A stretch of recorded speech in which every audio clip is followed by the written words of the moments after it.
Ang Aries 2027 ay magsisimula sa kumpiyansa at pagkamalikhain na magtutulak sa iyong sumulong at magpahayag ng mas matapang ngayon. Puno ng sigla't inspirasyon ang simula ng taon.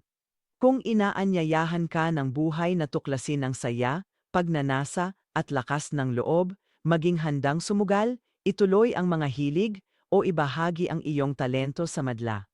Ang yugtong ito ay paalala na ang sigasig ay hindi hadlang kundi mitsa ng tagumpay.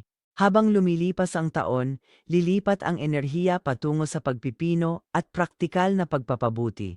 Mapapansin mo ang pagtutok sa mga routine, kalusugan, at daloy ng iyong trabaho. Hindi ito paghihigpit, kundi pagpapatatag ng iyong mga ambisyon. Ang maliliit na pagbabago sa pamamahala sa iyong oras at lakas ay nagbubunga na. Sa pagiging disiplinado, nagiging tunay na pag-unlad ang bawat inspirasyon. Ang pagpupursige ng walang pahinga ay nakakaubos lamang ng iyong lakas. Ang pag-iwan sa perpeksyonismo'y lilikha ng mas malusog at matatag na gawi. Matututunan mong ang disiplina ay di pagsasakripisyo ng saya, kundi pagprotekta rito.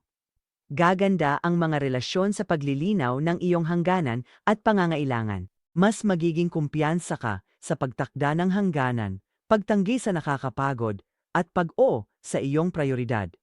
Lilikha ito ng tapat na koneksyon para maunawaan ng iba ang halaga ng iyong oras.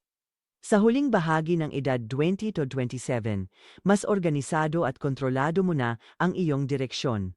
Itinuturo nito na sigasig ang nagbubukas ng pinto, ngunit disiplina ang nagpapanatili rito. Pag ang hilig mo ay may praktikal na sistema, ang iyong mga layunin ay mas madaling makamit. Galugarin ang personalized na prediction gamit ang iyong reading sa absolutelipsychic.com.